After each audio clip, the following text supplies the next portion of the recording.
Up in just a couple of minutes. All right, looking forward to it, Kevin. Thank you. New developments in a disturbing case of vandalism in northern Utah. A discovery of a second swastika has Weber State University beefing up its investigation.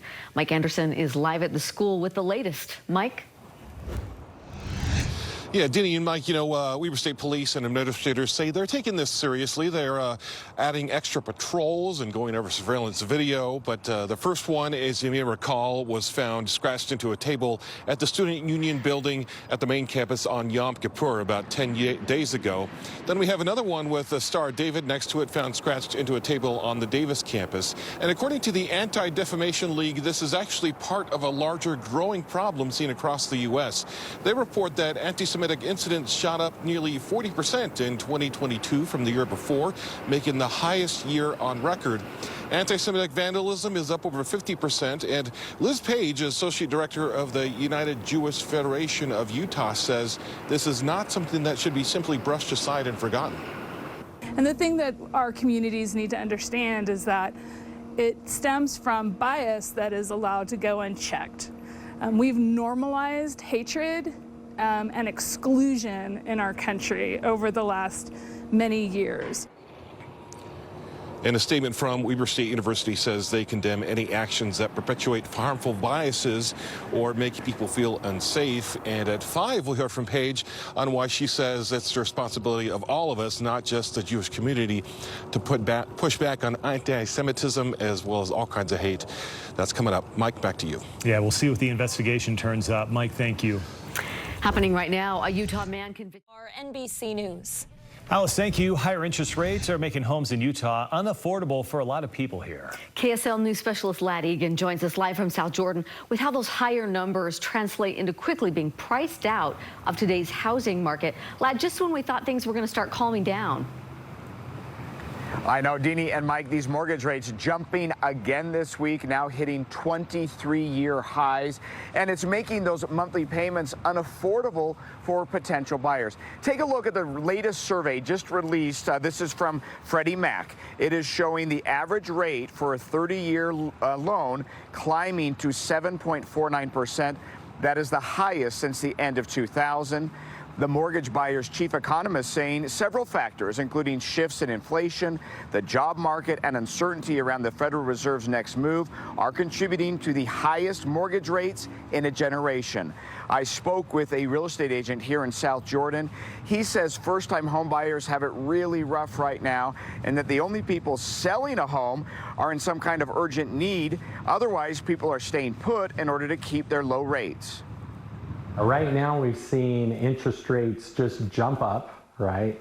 And because of that, sales are now lower, especially for September, going all the way back to 2010. I mean, we get people calling us every day that they're like, hey, I'm thinking of moving. And then you calculate what their payment's going to be on their new home. Maybe it's $4,000 and their current payment's $1,700. And they're like, no thanks, I don't want to change that big of a payment.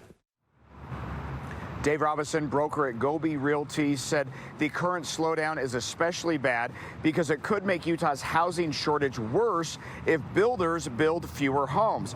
He says once rates drop, there could be some intense competition for what homes are on the market, and that could drive prices higher. And so we're also learning, we had that Freddie Mac mortgage report, we're also learning from the Mortgage Bankers Association that applications that they're tracking for purchases at their lowest level since 1995. So, Mike, I'll have more on this coming up in our news at 6. For now, I'll send it back to you. Yeah, amazing what that increase is. All right, thanks so much, Ladd. See you then. We're learning more about that massive... Live at 5 starts now. Good evening. A second swastika found on a Weber State University campus is drawing concern not only from administrators, but from those in the Jewish community. News specialist Mike Anderson explains the hurt behind the symbol and the response from the people trying to educate the public. Yeah, Deanie and Mike, according to the United Jewish Federation of Utah, this is more than just a little vandalism. They say this is the result of years of normalized hatred and something we should all be concerned about.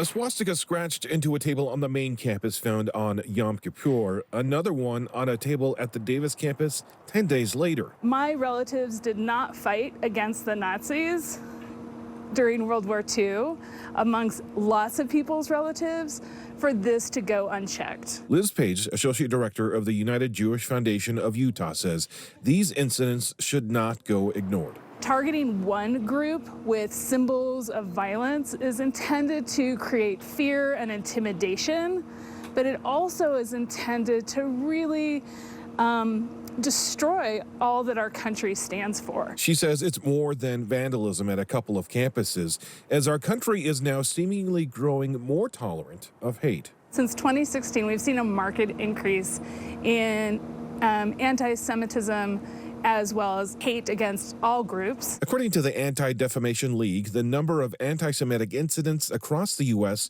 are up nearly 40% in 2022 from the year before. Anti-Semitic vandalism up over 50%, with some of their highest numbers ever recorded. It's never too early to teach about kindness and respect. Page says we need to fight hate not only on college campuses, but everywhere, and that everyone has a role to play.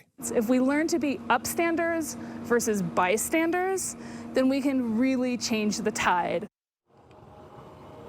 And campus police are taking extra patrols and scrubbing through surveillance video. Administrators at Weber State say they condemn these types of actions and that they work to foster inclusion. Mike Anderson, live at 5. Mike, thank you. A Utah man convicted of hikes are on the horizon. And here's more on that flip side. For those looking to buy a home, mortgage rates jumped again this week to 23-year highs. News specialist Lad Egan joins us live from South Jordan with a housing market update. Lad? Yeah, Deanie, mortgage rates haven't been this high since the end of the year 2000, and they're making those monthly payments unaffordable for potential buyers.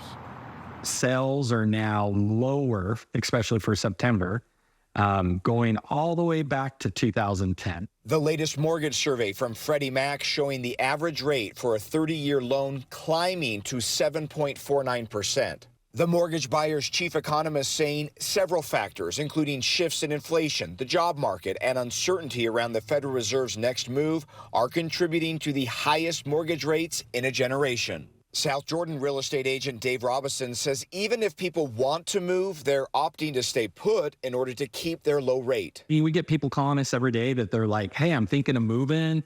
And then you calculate what their payment's going to be on their new home. Maybe it's $4,000 and their current payment's $1,700. And they're like, no thanks. I don't want to change that big of a payment. And first-time home buyers are left waiting for an entry point. First-time home buyers have it rough because the pricing is so high, the interest rates are so high, and they just got to figure out a get-in-the-game plan. Another problem caused by the high rates, it could make Utah's housing shortage more severe. And what happens is the builders start building fewer homes. And what that does is it makes our housing shortage even worse. So if we get interest rates or affordability back a little bit, everyone's going to jump in. The prices go sky high because we have limited supply. And mortgage rates are now double what they were, more than double, actually, what they were more than 2 years ago. And so we're also hearing from the group, the Mortgage Bankers Association. They track applications for mortgages. They say purchase applications dropped again this week. Deanie, those applications now at their lowest level since 1995. So like the realtor here said in South Jordan, it is very rough out there right now for those wanting to buy a home. Back to you. You can see why it's slower. When he quoted those prices from $1,700 to $4,000 on a mortgage rate, that's obvious. People just want to stay put. Absolutely. Thanks, Lad. All right, got a live look tonight from the KSL broadcast house this Friday evening. Look at that, blue sky, sunshine out there. Kevin, I'm still thinking back to about 15 seconds ago with Lad in South Jordan. That tree behind him was red and green at the same time. It was beautiful. Yeah, the valleys are starting to see those colors changes, and the high elevations are starting to lose those leaves. This is a beautiful shot.